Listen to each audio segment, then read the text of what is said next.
University হচ্ছে মুসলিম বিশ্বের লোকদের জন্য সৌদি আরবের পক্ষ থেকে হাদিয়া। এখানে এমন এক ইউনিভার্সিটি যেখানকার সূর্য কখনো ডুবে না, মানে এখানে এমন দেশ আছে, এমন প্রত্যেকটি দেশের মানুষ 148টা দেশের ছাত্র আছে। আপনি খুঁজে পাবেন না সূর্য ডুবছে, অর্থাৎ কোথাও না কোথাও সূর্য আছে, এটা বলে। আলহামদুলিল্লাহ, দেখতে পাচ্ছেন মদিনা ইউনিভার্সিটি। ভিতরে ঢুকতে দিবে না, এই জন্য ঢুকাচ্ছি না, পুরোটাই মদিনা ইউনিভার্সিটি। এইখান থেকে শুরু করে আমির বাদশার বাড়ি পর্যন্ত দেখা যাচ্ছে। আমিরের বাড়ি আছে কিন্তু পাশে, পুরোটাই মদিনা ইউনিভার্সিটি। এটা লাইব্রেরি, এটা মদিনা ইউনিভার্সিটি কেন্দ্রীয় লাইব্রেরি। এইভাবে আপনি দেখতে পাচ্ছেন লেখা আছে আল জামিয়া ইসলামিয়া বিল মদিনাতিল মুনাওয়ারা, দেখছেন? আলহামদুলিল্লাহ, এটা হচ্ছে মদিনা ইউনিভার্সিটি। আল্লাহ আমাদের কবুল করুন।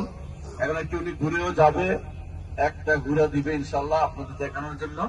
দেখেন, আলহামদুলিল্লাহ, দেখলে মন ভরে যাবে। এটা হচ্ছে আমাদের ইউনিভার্সিটি। আলহামদুলিল্লাহ, আল্লাহ কবুল করুন এবং কিয়ামত পর্যন্ত এটাকে আমাদের জন্য মানার হৃদয় হিসাবে রাখুন, হেদায়েতের আলো হিসাবে রাখুন, এই দোয়া করি আল্লাহর কাছে। দেখেন কি সুন্দর, হ্যাঁ দেখতে পাচ্ছেন। আলহামদুলিল্লাহ, আমি আর দেখাতে পারলাম না, ভিতরে যাওয়া নিষেধ, এই জন্য দোয়া করবেন আল্লাহ যেন এটাকে হেদায়েতের উপর রাখে এবং এখান থেকে যারা বের হয় তারা যেন দিনের খেদমত করতে পারে।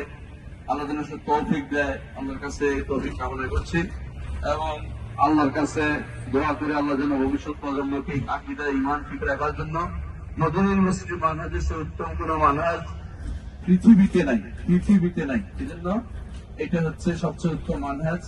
এখানে আকীদা ও মানহাজের শিক্ষার ক্ষেত্রে এখানে আপনাকে এদিকে এগিয়ে আসতে হবে, এখান থেকে আকীদা ও মানহাজ শিখে নিতে হবে।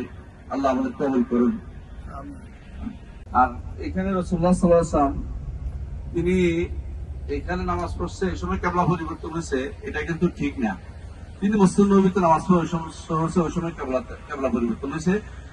তো ওখান থেকে এক লোক এসে বললো যে আমি সাক্ষ্য দিচ্ছি যে আমি রাসূলের সাথে বাইতুল্লাহর দিকে ফিরে সালাত আদায় করছি, অর্থাৎ ওইদিকে ছিল কিবলা, উত্তর দিকে, এদিকে ফিরে গেছে। তো এখানকার লোকেরা এটা বিশ্বাস করে, এক লোকের কথায় বিশ্বাস করে তারা ফিরে গেছিল। এই জন্য মসজিদের নাম হচ্ছে কিবলাতাইন, মসজিদের কিবলাতাইন। তো এখন এটা তো যত ঐতিহাসিক জায়গা, মনে রাখার জায়গা, এই জন্য সরকার এটাকে বড় করে পরিবর্তন করে একটা বিশাল করে কমপ্লেক্স বানাচ্ছে। আগে ছিল মসজিদ, এখন আরো বানাচ্ছে নতুন করে। তো সেই হিসাবে দেখার দৃশ্যনীয় দেখার জায়গা দেখে আসছি আমরা। আমাদের ইউনিভার্সিটি এখান থেকে কাছে, পশ্চিম দিকে গেলে 2 কিলোমিটার। আমি ছাত্র জীবনে খুব কিবলাতাইন জায়গাটা আমার খুব প্রিয় ছিল, আসতাম, কিছু বন্ধু বান্ধব ছিল, ওদের এখানে থাকতাম, এখানে কাছেই। কিন্তু এখানে নামাজ পড়ার জন্য আমাদের কোনো আগ্রহ বা বিকলতা ছিল না, কারণ এটা একটা মসজিদ, ওই জন্য মসজিদের মতোই, শুধু এখানে একটা ঐতিহাসিক ঘটনা জড়িত আছে, এটা শুধু পার্থক্য।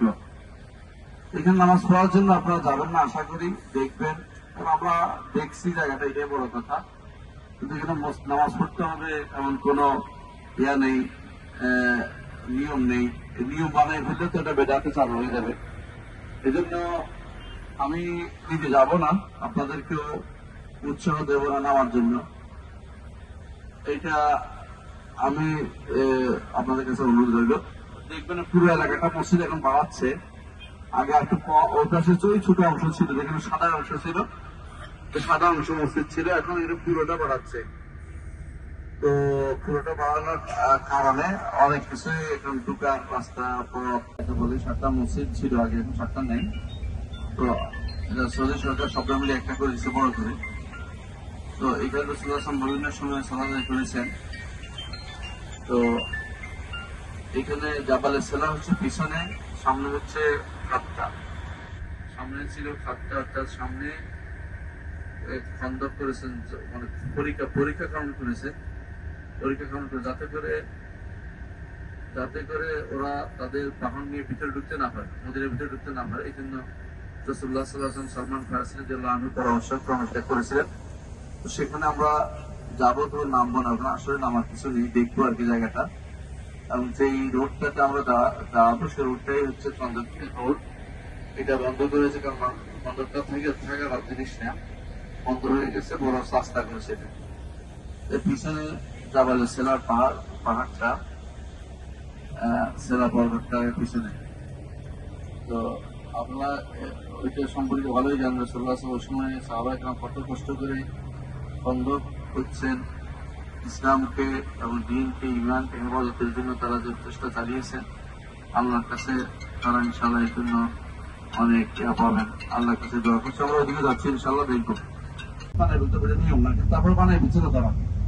আলহামদুলিল্লাহ সৌদি সরকার এগুলিকে ভেঙে একটা বড় করে মসজিদ বানাই দিছে, কিন্তু এখানে নামাজ পড়ার কোনো সওয়াব অতিরিক্ত নাই, অতিরিক্ত কোনো সওয়াব নাই এবং নামাজ পড়ার নিয়মও নাই। যদি কেউ মসজিদে ঢুকে তখন তিনি নামাজ পড়বেন, আমরা তো ঢুকার দরকার মনে করছি না। আমরা ঐতিহাসিক স্পট হিসাবে সেটা দেখতে চাচ্ছি, ঐতিহাসিক স্পট হিসেবে সেটা দেখতে চাচ্ছি।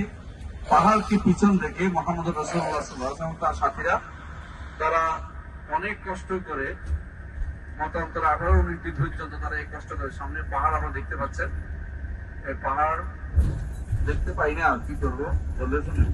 তো মসজিদটা যেখানে হয়েছে সামনে হলো রাস্তাটা, এই রাস্তাটাই ছিল খন্দক এরিয়া। উত্তর দক্ষিণ যে রাস্তাটা, আমরা এখন পশ্চিম দিক থেকে পূর্ব দিকে যাচ্ছি, এরপর উত্তর দক্ষিণ যে রাস্তাটা, এই রাস্তাটাই হচ্ছে খন্দক এরিয়া, এই রাস্তাটাই হচ্ছে খন্দক এরিয়া। আচ্ছা দেখেন সামনে দেখতে পারেন, এখন দেখতে পাচ্ছেন পাহাড়টা, পাহাড়টা দেখতে পাচ্ছেন সামনে, এটার নাম হচ্ছে জাবালে সালা। এটার উপরে দেখেন মসজিদ একটা বানিয়ে রাখছে, ওইটা আসলে পরবর্তী বানানো, নিচে একটা বানানো বড়টা, এখানে এটার ভিতরে আরো 2-3টা মসজিদ আছে, আর এইদিকে কিছু মসজিদ আছে, এগুলো মিলে 7 মসজিদ বলা হয়। আর এই জায়গাটা হলো ময়দানুল ফাতহ, আমাদের পশ্চিম পাশে জায়গাটা, এটা ময়দানুল ফাতহ ছিল। এতদিন সুন্দর একটা বাগান ছিল, এটা ভেঙে এখন কিছু হয়তো করবে, ময়দানুল ফাতহ ছোট হয়ে গেছে, দেখতে পাচ্ছেন আপনারা।